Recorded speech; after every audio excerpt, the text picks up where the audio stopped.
Hi Gloucester. Now let's take a look at number 19 from test number 6, section 3, which is the no calculator section. Looks like we're going to need to try and write an equation here. And this is a grid-in, so we don't have any answers to work with. How many liters of a 25% saline solution? I'm changing it to 0.25.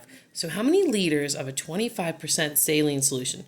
Let me call that 0.25x, because I don't know how many liters. Must be added plus to 3 liters of a 10% saline solution. All right, so let me do 10%, I'll change that to a decimal, times 3 liters to obtain, so that would equal, a 15% solution. So 0.15, but how many liters do I have of my answer? So I had X liters here, I have 3 liters here, so in my final solution, I must have X plus 3 liters.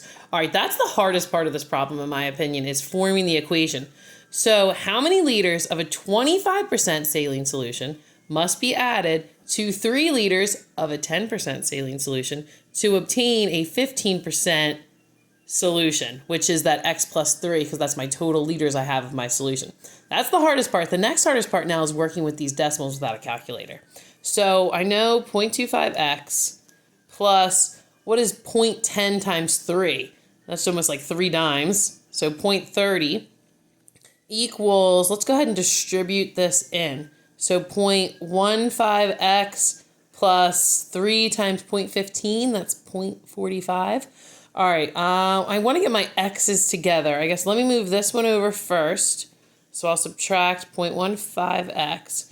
All right, so I have 0.10x plus 0.30 equals 0.45. Let me move over my 0.30, subtract that from both sides.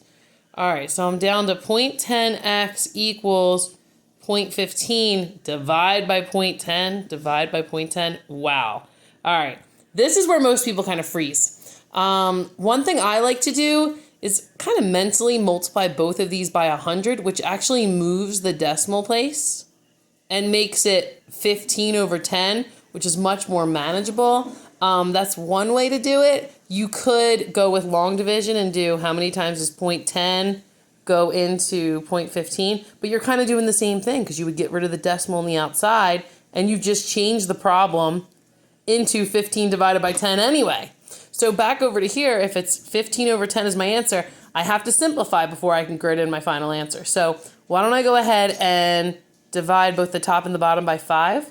So actually x equals 3 over 2.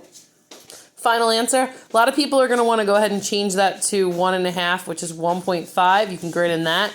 You cannot grid in 1.5 because if you try and grid that on your SAT like grid in section, they're going to read it as